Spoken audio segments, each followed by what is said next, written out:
Hello guys, പുതിയ വീഡിയോയിലേക്ക് എല്ലാവർക്കും സ്വാഗതം. നമ്മുടെ വീഡിയോ ആദ്യമായിട്ടാണ് കാണുന്നതെങ്കിൽ സബ്സ്ക്രൈബ് ചെയ്യാൻ മറക്കണ്ട. ഓക്കെ, ഇന്ത്യ സിംബാബ്വെ മാച്ച് കഴിഞ്ഞിരിക്കുകയാണ്. വളരെ ആധികാരികമായി 72 റണ്ണിന് ഇന്ത്യ ജയിച്ചു.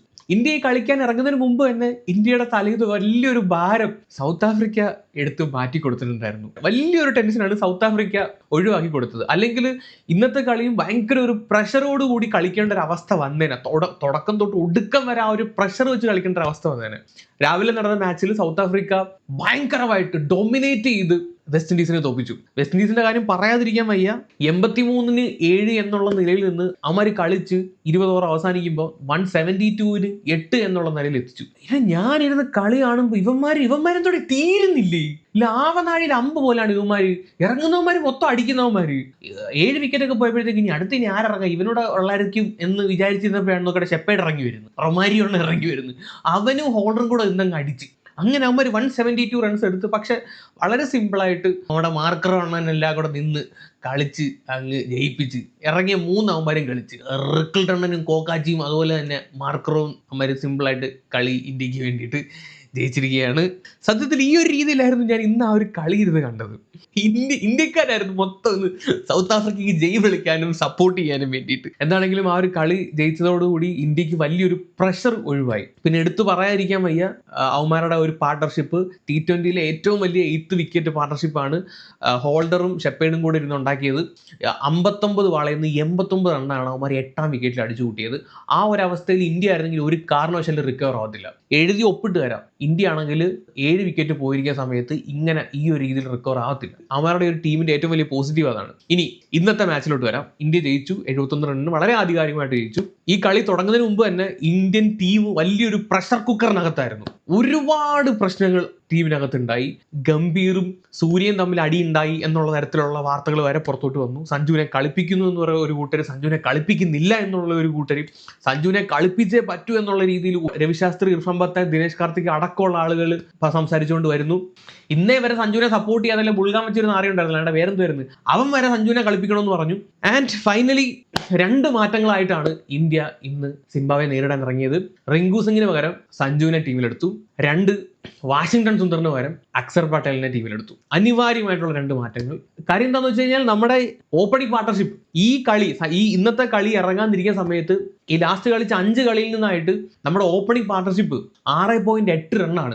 ആലോചിച്ച് നോക്ക്. അപ്പം ആകെ കൂടി ഇന്ത്യ ഒരു നല്ല പാർട്ണർഷിപ്പ് ഇട്ടത് സഞ്ജു അന്ന് നമീബിയക്കെതിരെ കളിച്ച കളി മാത്രമാണ് 25 റൺ പാർട്ണർഷിപ്പ്. ബാക്കി എല്ലാ കളിയിലും മൊട്ട 8 ഈ രീതിയിലൊക്കെയാണ് കളി പോകുന്നത്. സോ അതുകൊണ്ട് ഒരു നല്ലൊരു തുടക്കം കിട്ടണമെങ്കിൽ സഞ്ജുവിനെ ഇറക്കണം എന്നുള്ള തരത്തിലോട്ട് ഒരു ടീമിൽ പ്രഷർ പോയപ്പോഴത്തേക്ക് സഞ്ജുവിനെ ഇറക്കാതിരിക്കാൻ നിർവാഹമില്ലാതായി. അങ്ങനെ സഞ്ജുവിനെ ഇറക്കി. അതിന് ഗുണമുണ്ടായി. സഞ്ജു ഒരു വലിയ ഗെയിം കളിച്ചു എന്ന് ഞാൻ പറയുന്നില്ല. ബട്ട് ടീമിന് എന്താണോ വേണ്ടത് അത് ഡെലിവർ ചെയ്തിട്ടാണ് സഞ്ജു ഗ്രൗണ്ട് വിട്ടത്. ചെന്നൈ ചിദംബരം സ്റ്റേഡിയത്തിൽ വെച്ചാണ് കളി നടക്കുന്നത്. CSKയുടെ പുത്രനാണ് ഇപ്പൊ സഞ്ജുവിന്റെ ഹോം ഗ്രൗണ്ട്. സഞ്ജു ഉണ്ടെന്ന് സൂര്യകുമാർ പറഞ്ഞ സമയത്ത് ആ സ്റ്റേഡിയത്തിൽ ആരവം. അതാണ് സഞ്ജുവിന്റെ ഒരു സപ്പോർട്ട്, ഈ ജനങ്ങൾ സപ്പോർട്ട്. ഈ ലോകത്തിന്റെ എവിടെ പോയാലും അവൻ അത്രയുള്ള ആരാധകർ എനിക്ക് തോന്നുന്നില്ല ഇപ്പൊ നിലവിൽ ഇന്ത്യൻ ക്രിക്കറ്റ് ടീമിൽ വേറെ ആർക്കെങ്കിലും ഉണ്ടോ. സീരിയസ്ലി സംശയമാണ്. വേറെ ആർക്കെങ്കിലും അത്രയും ഒരു ഫാൻ ബേസ് ഉണ്ടോ സംശയമാണ്. ഞാൻ T20 കാര്യമാണ് പറയുന്നത്, അല്ലാതെ കോഹ്ലിയുടെ കൂടെ റോഹിത്തിന്റെ കൂടെ ഒന്ന് കമ്പയർ ചെയ്ത് പറയുമല്ല. നമ്മുടെ നിലവിലുള്ള T20 ബാറ്റേഴ്സിന്റെ കൂട്ടത്തിൽ സഞ്ജുവിന്റെ അത്രയും ആരാധകരുള്ള വേറൊരു വ്യക്തി ഉണ്ടോ സംശയമാണ്. ആൻഡ് ഇന്നത്തെ സഞ്ജുവിന്റെ കളി സീരിയസ്ലി ഇന്ത്യൻ ടീം ഇറങ്ങിയത് തന്നെ അത്യാവശ്യം നല്ലൊരു പ്രഷറോട് കൂടിയാണ്. കാര്യം അഭിഷേകിന് ക്രൂഷ്യൽ മാച്ചാണ്. 3 കളി മൊട്ട, അത് കഴിഞ്ഞ് 15. ആ 3 മൊട്ടയെക്കാളും വലിയ ഫ്ലോപ്പ് ആയിരുന്നു ആ 15 എടുത്ത കളി. കാര്യം എന്ന് പറഞ്ഞു കഴിഞ്ഞാൽ ഇവന് ബാറ്റ് കണക്ട് ചെയ്യാൻ പറ്റുന്നില്ല. ഇവനൊരു സ്ലോഗർ ആണ്, കണ്ണും പൂട്ടി കണ്ടവടിയാണ് അവൻ അടിക്കുന്നത് എന്നുള്ള രീതിയിൽ പലരും, മുഹമ്മദ് അമീർ അടക്കം എഴുതി തള്ളിയ ഒരു മാച്ചായിരുന്നു ആ 15 റൺ എടുത്ത കളി. കാര്യം എന്ന് പറഞ്ഞു കഴിഞ്ഞാൽ അന്ന് അവൻ കളിച്ച 7 ബോൾ അവന്റെ ബാറ്റിൽ ടച്ച് ചെയ്തിട്ട് പോലും ഇല്ല. ഇറങ്ങി വലിയ അടി അടിക്കാൻ ശ്രമിക്കുകയാണ്. അവന് കണക്ട് ചെയ്യാൻ പറ്റുന്നില്ല ബാറ്റും ബോളും തമ്മിൽ. അപ്പം വലിയൊരു പ്രഷറായിട്ടാണ് അഭിഷേക് ഇറങ്ങുന്നത്. ഇത്രയും നാൾ 2 ലെഫ്റ്റ് ഹാൻഡേഴ്സിനെ ഓപ്പണിംഗ് ഇറക്കിയിടുന്ന സമയത്ത് ഓപ്പോസിറ്റ് ഇരിക്കുന്ന ടീം എന്താ ചെയ്തുകൊണ്ടിരുന്നത്, ഒരു ഓഫ് സ്പിന്നറെ കൊണ്ടുവരും. ഇവർ സമ്മർദ്ദത്തിലാവും, ഫസ്റ്റ് ഓവർ വിക്കറ്റ് എടുക്കും. ഇന്ന് സഞ്ജു ഓപ്പൺ ചെയ്തു. അവരുടെ കയ്യിൽ ലെഫ്റ്റ് സ്പിന്നർ ഇല്ലാണ്ടാണോ? റാസ് ഉണ്ട്, ബെനറ്റ് ഉണ്ട്, കൊടുത്തില്ലല്ലോ. ആദ്യത്തെ 6 ഓവറിൽ ഒരു സ്പിന്നർമാരെ പോലും അവർ കൊണ്ടുവന്നിട്ടില്ല. സഞ്ജു ഒരു റൈറ്റ് ഹാൻഡർ ബാറ്റ്സ്മാൻ ആയതിന്റെ പേരിൽ അവർ ഫാസ്റ്റ് ബോളറെ തന്നെയാണ് കൊണ്ടുവന്നത്. അല്ലെങ്കിൽ ഉറപ്പായിട്ടും ഇഷാൻ കിഷനോ അഭിഷേകോ ആണ് ഓപ്പൺ ചെയ്യുന്നതെങ്കിൽ റാസ ഒന്ന് ബോൾ ചെയ്തേനെ, ഉറപ്പാണ്. അത് ഈ ലാസ്റ്റ് ഒരു 5 കളിയിൽ നിന്ന് അത് സക്സസ്ഫുൾ ആണ് അങ്ങനെ ചെയ്തത്. പാകിസ്ഥാന്റെ കൂടെ സൽമാൻ ആകെ വന്നിട്ട് വിക്കറ്റ് ഇട്ടു, നെതർലാൻഡിന്റെ കൂടെ കളിച്ച സമയത്ത് ആര്യൻ ദത്ത് വിക്കറ്റ് ഇട്ടു. അപ്പൊ എന്താണെങ്കിലും ഓഫ് സ്പിന്നറിനെ കൊണ്ടുവന്ന് ഇന്ത്യക്കെതിരെ വളരെ സക്സസ്ഫുൾ ആണ് ഇതുവരെയുള്ള കളി. ഇപ്പൊ ഓഫ് സ്പിന്നേഴ്സിന്റെ ഒരു കമ്പാരിസൺ നോക്കുവാണെങ്കിൽ ഈ ലാസ്റ്റ് 5 മാച്ചസിൽ നിന്ന് ഓഫ് ബ്രേക്ക് ബൗളർ 11 വിക്കറ്റാണ് ഇന്ത്യയുടെ എടുത്തിട്ടുള്ളത്. 11 വിക്കറ്റ്. Run rate 6.18. ഏറ്റവും കൂടുതൽ ഇന്ത്യയുടെ വിക്കറ്റ് എടുത്തിട്ടുള്ള സ്പിന്നേഴ്സിന്റെ കൂട്ടത്തിൽ ഉള്ളത് ഓഫ് സ്പിന്നേഴ്സ് ആണ്. ആ ഒരു സാധനം സക്സസ്ഫുൾ ആണ്. ഇന്ത്യയുടെ ഏറ്റവും വലിയ പോരായ്മ അത് തന്നെയാണ്. ഈ left and right hand combination ഇറക്കുമ്പോഴത്തേക്ക് ആ ഒരു സാധനം അവിടെ പൊളിഞ്ഞു വീഴുകയാണ്. ഇന്ന് സഞ്ജു ആദ്യം ഇന്നിങ്സ് ഓപ്പൺ ചെയ്തു, ഫസ്റ്റ് ബോൾ ഡിഫെൻഡ് ചെയ്തു, സെക്കൻഡ് ബോൾ അടിച്ച് കണ്ടെത്തി കളഞ്ഞു. അവിടെ തീർന്ന് പ്രഷർ. അത്രയും ആ ടീം ഇന്ത്യയുടെ പ്രഷർ മൊത്തം എടുത്തുകൊണ്ടാണ് സഞ്ജു ഒന്ന് ബാറ്റിംഗ് ഇറങ്ങി. സഞ്ജു അങ്ങനെ ഒരു സ്റ്റാർട്ട് കൊടുത്തതിന്റെ പേരിൽ അഭിഷേകിന് ടൈം കിട്ടി. അവന് നിന്ന് നോക്കി കളിക്കാൻ വേണ്ടി അഭിഷേകിന് ടൈം കിട്ടി. അഭിഷേക് ഇന്ന് ഫസ്റ്റ് ബോൾ 6 അടിക്കാനോ 4 അടിക്കാനോ നോക്കിയിട്ടില്ല. ഫസ്റ്റ് ബോളിൽ ഒരു റൺ എടുത്ത് ഡക്ക് ഒഴിവാക്കാനാണ് നോക്കിയത്. ഒരു അനാവശ്യ ഷോട്ട് പോലും കളിക്കാൻ എന്നില്ല. എല്ലാം കൺട്രോൾഡ് ഷോട്ടാണ് ഇന്ന് അഭിഷേക് കളിച്ചത്. ഇന്ന് സഞ്ജു ഒരു വലിയ ഗെയിം കളിച്ചു എന്ന് ഞാൻ പറയണില്ല. 15 ബോളിൽ 27 റൺ എടുത്തത്. ഇതുവരെയുള്ള ഇന്ത്യയുടെ ഏറ്റവും ബെസ്റ്റ് ഓപ്പണിംഗ് പാർട്ണർഷിപ്പ് കൊടുത്തിട്ടാണ് പോകുന്നത്. 48 റൺ 3.4 ബോളിൽ 48 റൺ. അങ്ങനെ ഒരു നല്ലൊരു തുടക്കം കൊടുത്തിട്ട് സഞ്ജു ഔട്ടായി. ഔട്ടായ രീതി സീരീസിൽ പലതവണ സഞ്ജുവിന് മുമ്പ് ഔട്ടായിട്ടുള്ളതാണ്. അത് ക്ലിയർ ചെയ്യേണ്ട സാധനമാണ്. ആ ഒരു ഷോട്ട് ഭയങ്കര ഫ്ലോപ്പായിട്ടാണ് പലതവണ അങ്ങനെ ഔട്ടായതാണ്. അത് മാറ്റേണ്ട സമയം കഴിഞ്ഞു. ഉള്ള കാര്യം പറയാലോ, ആസ് എ മലയാളി എന്ന രീതിയിൽ അല്ലെങ്കിൽ ഇവനെ ഒരുപാട് ഇഷ്ടപ്പെടുന്ന ഒരു വ്യക്തി എന്നുള്ള രീതിയിൽ സഞ്ജു ബാറ്റ് ചെയ്തുകൊണ്ടിരിക്കുന്ന സമയത്ത് നെഞ്ചിടിപ്പാണ്. ഓരോ ബോളും നെഞ്ചിടിപ്പാണ്. സത്യം വേറെ ആര് ബാറ്റ് ചെയ്താലും നമുക്ക് എനിക്ക് ആ ഇതില്ല. സഞ്ജു ഗ്രീസിലുണ്ടെങ്കിൽ നമ്മുടെ നെഞ്ച് കിടന്ന് കട അടിയാണ്. ഉള്ള കാര്യം പറയാലോ. ഒരു നല്ല സ്റ്റാർട്ട് ഇന്ത്യക്ക് കൊടുത്തിട്ടാണ് സഞ്ജു ഔട്ടായി പോകുന്നത്. അതിനുശേഷം ഇഷാൻ കിഷൻ വരുന്നു. ഇഷാൻ കിഷൻ വന്നിട്ടും ഫസ്റ്റ് ബോളെ 4 അടിക്കാനോ 6 അടിക്കാനോ നോക്കിയിട്ടില്ല. ഇഷാൻ കിഷനും പ്രഷർ ഉണ്ട്. കഴിഞ്ഞ കളി ഡക്കായിരുന്നു. ഇനി ഈ കളിയിലും ഫസ്റ്റ് ബോളെ വന്ന് വലിയ ഷോട്ടിന് ശ്രമിച്ചു കഴിഞ്ഞാൽ അവൻ ഡക്കായി കഴിഞ്ഞാൽ അഭിഷേകിന്റെ അവസ്ഥ ഇവനും വരും. അവൻ ആ ഒരു കാര്യത്തിൽ അവെയറാണ്. ഫസ്റ്റ് ബോളെ സിംഗിൾ ഇട്ട് ഒരു റൺ എടുക്കുക എന്നുള്ളതാണ് പുള്ളി നോക്കിയത്. ഇങ്ങനെ കുറെ പോസ്റ്റ് കണ്ടു, ഫെയിൽഡ് അഗെയിൻ എന്ന് പറഞ്ഞിട്ട്. സീരിയസ്ലി 26 റൺ എടുത്തോളെങ്കിൽ പോലും ഞാൻ പറയില്ല ആ ഒരു ഇന്നിങ്സ് ഫെയിൽഡ് ആയിരുന്നു എന്ന്. എന്താണോ ഇന്ത്യക്ക് വേണ്ടത് അത് കൊടുത്തിട്ടാണ് പുള്ളി പോയത്. സഞ്ജു ഔട്ടായതിനു ശേഷം ഇർഫാൻ പത്താൻ ഇങ്ങനെയാണ് കുറിക്കുന്നത്: India's first wicket average this world cup was around 7 lowest among all the team. Around 7 എന്ന് പറഞ്ഞാൽ കൃത്യമായിട്ട് പറഞ്ഞാൽ 6.8 ആണ്. എല്ലാ ടീമിനും എടുത്ത് നോക്കുകയാണെങ്കിൽ ഫസ്റ്റ് ഓപ്പണിംഗ് പാർട്ണർഷിപ്പ് 6.8 ആണ്. ഏറ്റവും ലോവസ്റ്റ് ഇന്ത്യയാണ്. ഇന്ന് ഇന്ത്യ 48 റണ്ണാണ് സ്കോർ ചെയ്യുന്നത്, അതും 3.4 ഓവേഴ്സിൽ. Today Sanju Samson played exactly the way the team needed and helped put up India's highest opening partnership of this World Cup. He did the job. ഇങ്ങനെയാണ് ഇർഫാൻ പത്താൻ കുറിക്കുന്നത്. പുള്ളിയുടെ പണിയെടുത്തിട്ടാണ് പോയത്. ഇർഫാൻ പത്താൻ പറഞ്ഞുകൊണ്ട് മാത്രമല്ല പോകുന്നത്. ഇന്ന് സഞ്ജു സാംസൺ ഔട്ടായി പോയ സമയത്ത് കണ്ടേ ഗംഭീർ കൈ കൊടുക്കുന്നു. കണ്ടില്ലേ, ഗംഭീർ കൈ കൊടുക്കുന്നു. വെൽ ഡൺ മൈ ബോയ് 24 അല്ലെങ്കിൽ 24. പക്ഷെ നീ നമ്മുടെ നല്ലൊരു ചീത്തപ്പേര് മാറ്റിയിട്ടാണ് പോകുന്നത്. ഗംഭീർ കൈ കൊടുക്കുന്നു, തിലക് കൈ കൊടുക്കുന്നു. അവിടെ ഇരുന്ന എല്ലാവരും സഞ്ജുവിന് കൈ കൊടുത്തു. അത് കഴിഞ്ഞിട്ട് ഗംഭീർ ചോദിക്കുന്നുണ്ട്, ആ മാതിരി ഒരു ഷോട്ട് കളിക്കേണ്ട ആവശ്യം ഉണ്ടായിരുന്നില്ല എന്നുള്ള രീതിയിൽ അങ്ങനെ എന്തോ ഒരു സംഭവം പറയുന്നുണ്ട്. അപ്പം അവരുടെ ഒരു കോൺവെർസേഷനിൽ നിന്ന് സഞ്ജുവിന്റെ ഒരു മുഖത്തിന്റെ എക്സ്പ്രഷനിൽ നിന്ന് നമുക്ക് മനസ്സിലാവും ആ ഒരു വിക്കറ്റിനെ പറ്റിയാണ്. ആ ഒരു വിക്കറ്റ് അങ്ങനെ വലിച്ചെറിയേണ്ട ആവശ്യം ഉണ്ടായിരുന്നില്ല. ഏതാണ്ട് ഒരു സിമിലർ വേ തന്നെയാണ് നമീബിയ ആയിട്ടും ഔട്ട് ആവുന്നത്. ഇത്രയും നല്ലൊരു സ്റ്റാർട്ട് കിട്ടിയിട്ട് അത് മുതലാക്കാൻ പറ്റാതെ പോകുന്നുണ്ട് സഞ്ജുവിന് പലപ്പോഴും. സോ എന്താണെങ്കിലും സഞ്ജുവിന്റെ ഇന്നത്തെ ആ ഒരു ഇന്നിങ്സിൽ, ഷോർട്ട് ഇന്നിങ്സ് ആണെങ്കിലും ഇന്ത്യൻ ടീം ഹാപ്പിയാണ്, എല്ലാവരും ഹാപ്പിയാണ്. ഇതുപോലെ കുറെ പോസ്റ്റുകൾ അടിച്ചിറക്കുന്നുണ്ട്. കണ്ടില്ലേ, even though the innings was short, Sanju Samson won hurt by scoring 24 runs off just 15 balls. But no one is congratulating him for being a small player. No one is. ഈ രീതിയിലൊക്കെ ഓരോരുത്തന്മാര് പോസ്റ്റ് അടിച്ചങ്ങ് വിടുകയാണ്. സത്യം പറഞ്ഞു കഴിഞ്ഞാൽ ഇന്ത്യൻ ടീമിനെ എല്ലാവരും സഞ്ജുവിനെ കൺഗ്രാജുലേറ്റ് ചെയ്തിട്ടുണ്ട്. ഇന്ത്യൻ ടീമിന്റെ ഒരു കണ്ടകശനിയായിരുന്നു ഈ ഓപ്പണിംഗ് പാർട്ണർഷിപ്പിൽ മുട്ടയിടുക എന്നുള്ളത്. അത് മാറ്റിക്കൊടുത്തു. അഭിഷേകിന്റെ ഫുൾ പ്രഷറും സഞ്ജു എടുത്തിട്ടാണ് കളിക്കണത്. സഞ്ജു ഔട്ടായി പോയതിനു ശേഷമാണ് അഭിഷേക് അടിച്ചു തുടങ്ങുന്നത്.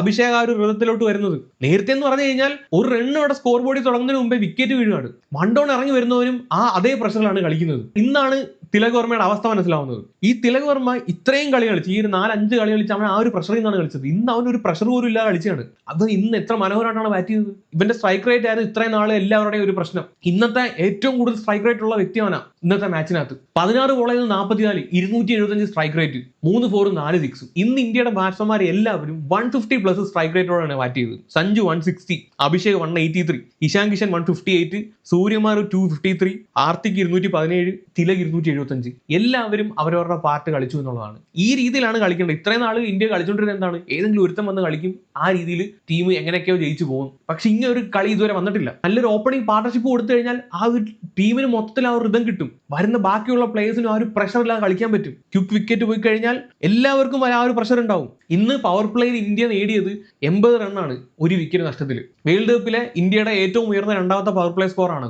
ആദ്യത്തെ ഓപ്പണിംഗ് പവർ പ്ലേ സ്കോർ എന്ന് പറഞ്ഞു കഴിഞ്ഞാൽ നമീബിയക്കെതിരെയായിരുന്നു 86 റൺ. അന്നും സഞ്ജു ആയിരുന്നു ഓപ്പണിംഗ്. 8 വളയും 22 റൺ എടുത്ത കളി. ബാക്കി യുഎസിനോടുള്ള കളി നോക്ക്, 46-ന് 4, പാകിസ്ഥാന്റെ കൂടെ 52-ന് 1, നെതർലൻഡിന്റെ കൂടെ 51-ന് 2, സൗത്ത് ആഫ്രിക്കയുടെ കൂടെ 31-ന് 3. 2 കളി മാത്രമാണ് ഒരു നല്ല പവർ പ്ലേ ഇന്ത്യ കളിച്ചത്. ആ 2 കളിയും സഞ്ജു ടീമിലുണ്ട്. നല്ലൊരു സ്കോർ വന്ന സമയത്ത് ഈ ബാക്കി പിന്നാലെ ഇറങ്ങി വന്ന സൂര്യകുമാറിനാണെങ്കിലും അല്ലെങ്കിൽ ഹാർദിക് പാണ്ഡ്യയ്ക്കാണെങ്കിലും ഒരു പ്രഷർ അവിടെ ഉണ്ടായില്ല. ഒരു ഇന്നിങ്സ് ഞങ്ങളായിട്ട് ബിൽഡ് ചെയ്ത് കൊണ്ടുപോകണം എന്നുള്ള രീതി കളിച്ചില്ല. വളരെ ഫ്രീ ആയിട്ട് കളിക്കാൻ പറ്റി. ആൻഡ് പവർ പ്ലേ കഴിഞ്ഞതിന് ശേഷമാണ് സിംബാബ്വെ ഓഫ് സ്പിന്നേഴ്സിനെ കൊണ്ടുവരുന്നത്. കാര്യം എന്താ, 2 ലെഫ്റ്റ് ഹാൻഡ് ബാറ്റ്സ്മാൻമാരാണ് അത് നിൽക്കുന്നത്. 2 ഓവർ റാസ എറിഞ്ഞതും ബെനറ്റ് എറിഞ്ഞ 2 ഓവറിൽ ഇന്ത്യ സ്ട്രഗിൾ ചെയ്തു. റാസ എറിഞ്ഞ ആദ്യത്തെ ഓവറിൽ 4 റണ്ണും അത് കഴിഞ്ഞിട്ട് വന്ന് ബെനറ്റ് എറിയുന്ന ഓവറിൽ 6 റണ്ണുമാണ് ഇന്ത്യ എടുക്കുന്നത്. ഒരു ബൗണ്ടറി പോലും ഇല്ല. കാര്യം എന്ന് പറഞ്ഞാൽ ഇപ്പോഴും ഇന്ത്യ ഓഫ് സ്പിന്നേഴ്സിന്റെ കൂടെ സ്ട്രഗിൾ ചെയ്യുന്നുണ്ട്. സോ ഒരു left hand right hand combination compulsory ആണ് ഈ ഒരു ടൂർണമെന്റ് ഇന്ത്യ ജയിക്കണമെങ്കിൽ. ഈ തുടക്കത്തിലുള്ള 3 ലെഫ്റ്റ് ഹാൻഡേഴ്സ് അല്ലെങ്കിൽ ഫിനിഷിങ്ങിലോട്ട് വരുമ്പോൾ ഉള്ള ഇത്രയും ലെഫ്റ്റ് ഹാൻഡേഴ്സ് ഇവന്മാരെ പൂട്ടാൻ വേണ്ടിയിട്ട് ഓഫ് സ്പിന്നേഴ്സിനെ കൊണ്ടുവന്നാൽ തീരും. പ്രത്യേകിച്ച് നമ്മുടെ ഓപ്പണിംഗ് 3 പേര് ലെഫ്റ്റ് ഹാൻഡേഴ്സ് ആണെങ്കിൽ. അതുകൊണ്ട് ആദ്യത്തെ സ്പോട്ടിൽ ഒരു റൈറ്റ് ഹാൻഡറിന്റെ ആവശ്യം അനിവാര്യമാണ്. അതിപ്പോ സഞ്ജു ഇല്ലാതെ വേറെ ഓപ്ഷനും ഇല്ല. ഇന്ന് റാസ 3ാമത്തെ ഓവർ എറിയാൻ വന്ന സമയത്ത് ഇറങ്ങി വന്നിട്ടാണ് ഇഷാൻ കിഷൻ റാസെ 6 അടിക്കുന്നത്, ഒരു 4 അടിക്കുന്നത്. അത് കഴിഞ്ഞിട്ട് നെക്സ്റ്റ് ബോളെ ഔട്ട് ആവുകയും ചെയ്യുന്നുണ്ട്. അതിന് മുമ്പത്തെ ഓവറിൽ ഈ ബ്രാൻ ബെനറ്റ് എറിഞ്ഞ ഓവറിൽ ഇഷാൻ കിഷന്റെ ഒരു ക്യാച്ച് ഡ്രോപ്പ് ആവുന്നുണ്ട്. അവന്മാരുടെ സ്ഥിരം ഡ്രോപ്പ് ചെയ്യുന്ന ഒരു അതിന്റെ പേര് മുസക്കീവേ. ഇവൻ കഴിഞ്ഞ കളിയിൽ ഇവനാണ് മറ്റേ വെസ്റ്റ് ഇൻഡീസിന്റെ കൂടെ അത്രയും സ്കോർ കയറ്റാൻ വേണ്ടിയിട്ട് സഹായിച്ചത്. ഹിറ്റ്മേർ 8 റണ്ണ് എടുത്ത് നിൽക്കുന്ന സമയത്ത് ഇവന്റെ കയ്യിൽ ഈ സെയിം റീജിയണിൽ ക്യാച്ച് കൊണ്ട് കൊടുക്കുന്നു, അവൻ കളയുന്നു. ആ കളി മൊത്തം 2 ക്യാച്ച് കളയുന്നു. അവരുടെ ടീമിൽ ഏറ്റവും കൂടുതൽ ക്യാച്ച് കളയുന്ന അവനാണ്, മുസക്കീവയാണ്. അത് ഈ കളിയിലും അതുപോലെ തന്നെ സംഭവിച്ചു. അത് കഴിഞ്ഞിട്ടാണ് നെക്സ്റ്റ് ഓവറിൽ റാസ് എറിയാൻ വന്നിട്ട് ഇവൻ ഔട്ട് ആവുന്നത്. ആര്? ഇഷാൻ കിഷൻ. ഇന്ന് ഇന്ത്യ 256 റണ്ണാണ് എടുക്കുന്നത്.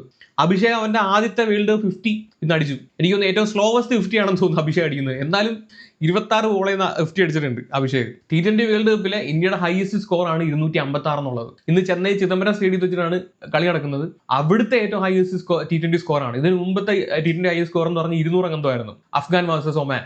ആൻഡ് വേൾഡ് കപ്പിലെ തന്നെ സെക്കൻഡ് ഹയസ്റ്റ് സ്കോർ ആണ് 256 എന്നുള്ളത്. മൊത്തം 17 6 ആണ് ഇന്ന് ഇന്ത്യ അടിച്ചത്. 17 6. അതുകൂടാതെ ഇന്ന് എനിക്ക് തോന്നുന്നു കമ്പാരിറ്റീവ്ലി ഇന്ന് ഡോട്ട് ബോൾസും വളരെ കുറവാണ് ഇന്ത്യ പ്ലേ ചെയ്തിട്ടുള്ളത്. അത്യാവശ്യം സ്ട്രൈക്ക് റൊട്ടേറ്റ് ചെയ്തിട്ടാണ് കളിച്ചത്. ഇന്ന് 26 ഡോട്ട് ബോൾസ് മാത്രമായിരുന്നു ഉണ്ടായിരുന്നത്. അപ്പം ബാറ്റിംഗ് സൈഡ് സത്യം പറഞ്ഞാൽ സെറ്റാണ്. ആ ഒരു പഴയ പ്രൗഢിയിലോട്ട് ഏതാണ്ട് വന്നിട്ടുണ്ട്. ആ ഒരു ടോപ്പ് ഓർഡറിൽ ഒരു മാറ്റം വരുത്തിയപ്പോൾ തന്നെ ആ മാറ്റം എല്ലാ സൈഡിലും അത് തെളിഞ്ഞു എന്നുള്ളതാണ്. പക്ഷെ ഇന്നത്തെ ബൗളിങ്ങിലോട്ട് വരുന്ന സമയത്ത് സിംബാബ്വെ തിരിച്ച് 184 റണ്ണ് വരെ അവന്മാര് സ്കോർ ചെയ്തു എന്നുള്ളതാണ്. ഇതിനകത്ത് എല്ലാവരുടെയും കാര്യം ഞാൻ എടുത്ത് പറയണില്ല.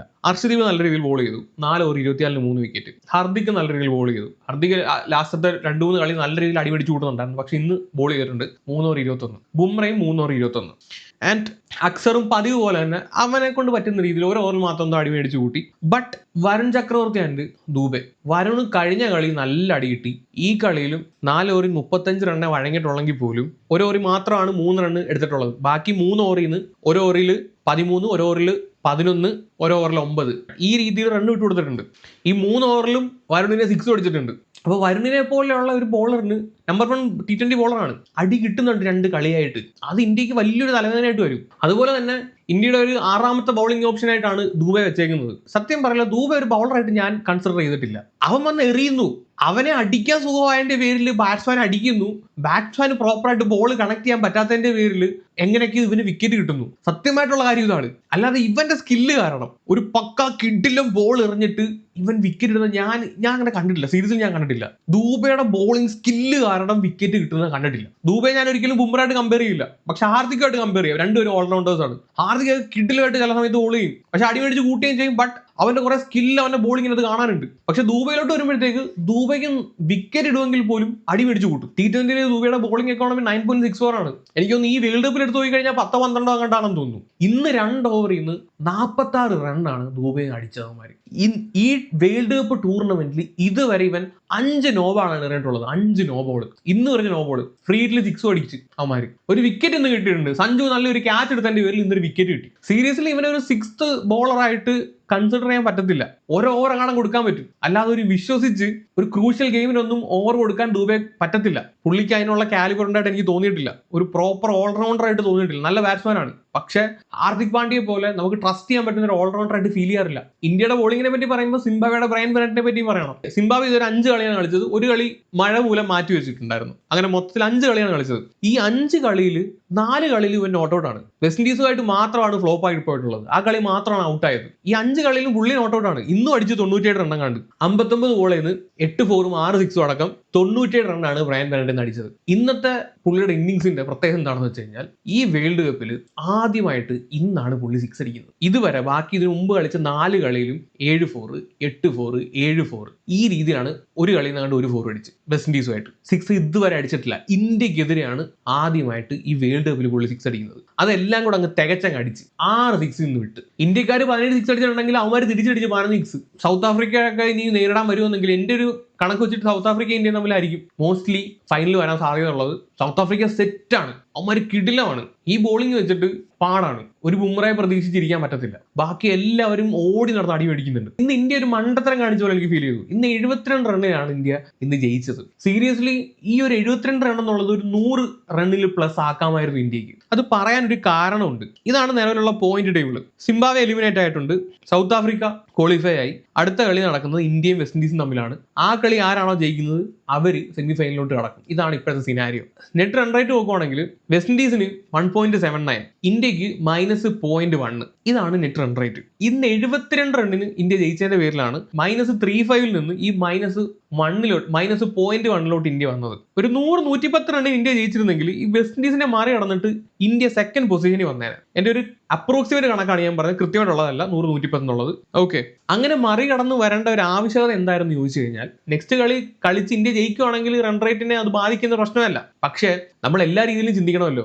ഇൻ കേസ് മഴ വല്ലതും വന്നു കഴിഞ്ഞാൽ എന്ത് ചെയ്യും? പണി പാലും വെള്ളത്തിൽ കിട്ടും. 2 പേർക്ക് ഓരോരോ പോയിന്റ് വീതം കയറും. വെസ്റ്റ് ഇൻഡീസ് ക്വാളിഫൈ ആവുകയും ചെയ്യും, ഇന്ത്യ മൂഞ്ചും. ഈ 2 ഓവർ ഈ ദുബൈക്ക് കൊടുത്തത് ഹാർദിക് എറിയാനുണ്ട്, ബുംറ എറിയാനുണ്ട്. ഇവർക്ക് 2 പേർക്കും ഈ 2 ഓവർ കൊടുക്കാതെ 46 റണ്ണാണ് ദുബൈ ഇന്ന് അവന്മാർ അടിച്ചത്. ആ 46 റൺ എന്നുള്ളത് ഒരു 30 റണ്ണെങ്കിലും നമുക്ക് അതിനകത്ത് നിന്ന് ലാഭിക്കായിരുന്നു, ഈ ഹാർദിക്കിനും ബുംറയ്ക്കും കൊടുത്തിരുന്നെങ്കിൽ. അതാ പറഞ്ഞത്, മഴ എങ്ങാനും വന്നു കഴിഞ്ഞാൽ തീർന്ന് പണി വാളും. നെക്സ്റ്റ് കളി കൊൽക്കത്ത ഇഡൻ ഗാർഡനിൽ വെച്ചാണ്. മഴ വരാനുള്ള സാധ്യത കുറവാണ്, തീരെ കുറവാണ്. പക്ഷെ എന്നാൽ പോലും ഏതെങ്കിലും രീതിയിൽ ആ കളി ഉപേക്ഷിക്കേണ്ടി വന്നു കഴിഞ്ഞാൽ പണി പാല് വെള്ളത്തിൽ കിട്ടും. കളിയുടെ സീരിയസ്നെസ് മനസ്സിലാവാതെ 20ാമത്തെ ഓവർ കൊണ്ട് ലവന് കൊടുത്തേക്കുന്നത് ദുബൈക്ക് ഇന്ന് അടിച്ചോന്നും പറഞ്ഞിട്ട്. ഇതൊക്കെയാണ് ശരിക്കും മണ്ടത്തരം എന്ന് പറയുന്നത്. കഴിഞ്ഞ കളി തോറ്റിട്ട് ഈ കളി ഇത്രയും ടൈറ്റ് ആക്കിയിട്ട് ഈ കളിയിലല്ല ലവന്റെ കഴിവ് തെളിയിക്കാൻ വേണ്ടിയിട്ട് കൊണ്ട് ബോളിംഗ് കൊടുക്കേണ്ടത്. അതിന് മുമ്പ് ഒരുപാട് കളികൾ ഉണ്ടായിരുന്നു, ആ കളി കൊടുക്കണമായിരുന്നു. ആൻഡ് ഒരു 2 കാര്യം കൂടെ പറഞ്ഞിട്ട് നമുക്ക് ഈ ഒരു വീഡിയോ അവസാനിപ്പിക്കാം. ശ്രീലങ്കയുടെ കാര്യം വളരെ പരിതാപകരമാണ്. സ്വന്തം നാട്ടിൽ കളിച്ചിട്ട് അവന്മാർക്ക് അഡ്വാൻറ്റേജ് എടുക്കാൻ പറ്റുന്നില്ലെങ്കിൽ എന്തൊരു മണ്ടന്മാരാണെന്ന് ഇവർക്ക് മനസ്സിലാവാത്തത്. അവന്മാർ സ്പിന്നിന് അനുകൂലമായിട്ടുള്ള പിച്ച് ഉണ്ടാക്കും, എന്നിട്ട് ഇവന്മാർ തന്നെ ആ വാരിക്കുഴി പോയി വീഴും. അതും മെയിൻ ബോളേഴ്സിന്റെ കീഴിലൊന്നും അല്ല പോയി വീഴുന്നത്. ആദ്യത്തെ കളി മറ്റേ വിൽ ജാക്സിന്റെ ബോളിങ്ങിന് മുമ്പിൽ പോയി വീണു. അവനൊരു പ്രോപ്പർ ബാറ്റ്സ്മാനാ, അവന്റെ സ്പിന്നിന്റെ ഫ്രണ്ടിൽ പോയി വീണു. ഇന്നലത്തെ കളിയിൽ ന്യൂസിലൻഡുമായിട്ട് മറ്റേ ഒരു കാലത്ത് വിക്കറ്റ് കിട്ടാത്ത രച്ചിൻ രവീന്ദ്രയുടെ ബോളിൽ പോയി വീണു. 4 വിക്കറ്റ് അവന് കിട്ടി. വിൽ ജാക്സൺ അന്ന് 3 വിക്കറ്റ് കിട്ടി. ഇവന്മാർ തന്നെ വാരിക്കുഴി ഉണ്ടാക്കി, ഇവന്മാർ തന്നെ അതിനകത്ത് പോയി വീഴും. ഈ പൊട്ടന്മാര് എന്താണെങ്കിലും ഊത്ത് തീർന്നല്ലോ, 2 കളി തോറ്റു, തീർന്നു. അതുപോലെ തന്നെ പാകിസ്ഥാന്റെ കാര്യവും പരിതാപകരം. ഇനി ന്യൂസിലൻഡും ഇംഗ്ലണ്ടും തമ്മിൽ കളിക്കുന്ന നാളത്തെ കളി അനുസരിച്ചിരിക്കും ഇവന്മാരുടെ പാകിസ്ഥാന്റെ ഐസ്. സീരീസിൽ ഞാൻ വിചാരിച്ചു ഇന്ത്യയും കൂടെ പുറത്താവുകയാണെങ്കിൽ ഒരു ഏഷ്യൻ കൺട്രി പോലും ഇല്ല. പാകിസ്ഥാൻ ഇല്ല, ശ്രീലങ്ക ഇല്ല, ഇന്ത്യ ഇല്ല. England, New Zealand, south Africa, west Indies ഈ 4 പേര് സെമിഫൈനൽ കളിച്ചാൽ ഒരു ഏഷ്യൻ കൺട്രി പോലും ഇല്ലാതെ നമ്മളാണ് ഹോസ്റ്റ് ചെയ്യുന്നത്. ഈ സൂപ്പർ 8 വരുമ്പോഴത്തേക്ക് എടുത്തു പറയേണ്ട കുറെ ഇന്നിങ്സുകളുണ്ട്. ക്യാപ്റ്റന്മാർ കളിച്ച കളി, ഇങ്ങനെ പറയണം, ക്യാപ്റ്റന്മാർ കളിച്ച കളി. ഇംഗ്ലണ്ട് പാകിസ്ഥാൻ തമ്മിലുള്ള കളി ഒരേ ഒരു വ്യത്യാസം, ഇന്ത്യ പാകിസ്ഥാൻ മാച്ചിൽ സ്റ്റാൻഡ് ഔട്ട് ചെയ്യുന്ന ഒരേ ഒരു പെർഫോമൻസ് ഇഷാൻ കിഷന്റെ ആയിരുന്നു. സെയിം സിനാരിയോ അവിടെ, ബ്രൂക്കിന്റെ ഒരു സെഞ്ചുറി. പാകിസ്ഥാന്റെ പുതിയ തന്തയാണ് ഇപ്പം ബ്രൂക്കിനെ അറിയപ്പെടുന്നത്. പാകിസ്ഥാനെതിരെയാണ് അവൻ അടിക്കുന്നത് മൊത്തം. അവന്റെ ആദ്യത്തെ T20 100 ആണ്, അത് പാകിസ്ഥാനെതിരെ 51 വളയം 100 റൺ അവൻ എടുക്കുന്നത്. ഒറ്റയ്ക്കുന്ന കളി ഏൽപ്പിച്ചു. ക്യാപ്റ്റൻ എന്നുള്ള രീതിയിൽ ആ ഒരു റെസ്പോൺസിബിലിറ്റി ഏറ്റെടുത്ത് വെച്ച് കളിച്ചു. ആദ്യത്തെ വിക്കറ്റ് പോയപ്പോഴത്തേക്ക് 1 ഡൗൺ വന്ന് ഇറങ്ങിയിട്ട് കളിച്ചങ്ങോട്ട് നിന്ന് ഒരു സൈഡിൽ നിന്ന് വിക്കറ്റ് മൊത്തം പോയി. ഇവൻ ഒരു സൈഡിൽ നിന്ന് അടിച്ചു, മാരാ കളി.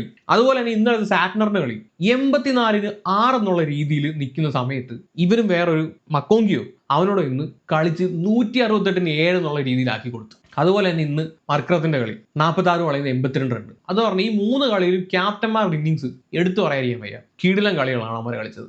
സോ ഇനി എന്താണെങ്കിലും മാർച്ച് 1-നാണ് നമ്മുടെ ഇനി അടുത്ത കളി വരുന്നത് വെസ്റ്റ് ഇൻഡീസുമായിട്ടുള്ളത്. ഒരു സെമി ഫൈനലിന് മുമ്പുള്ള സെമി ഫൈനൽ എന്ന് വേണമെങ്കിൽ അതിനെ വിശേഷിപ്പിക്കാം. എലിമിനേറ്റർ ആണ്. അതിനകത്ത് ആര് ജയിക്കുന്നോ അവർ സെമി ഫൈനലിൽ കയറും.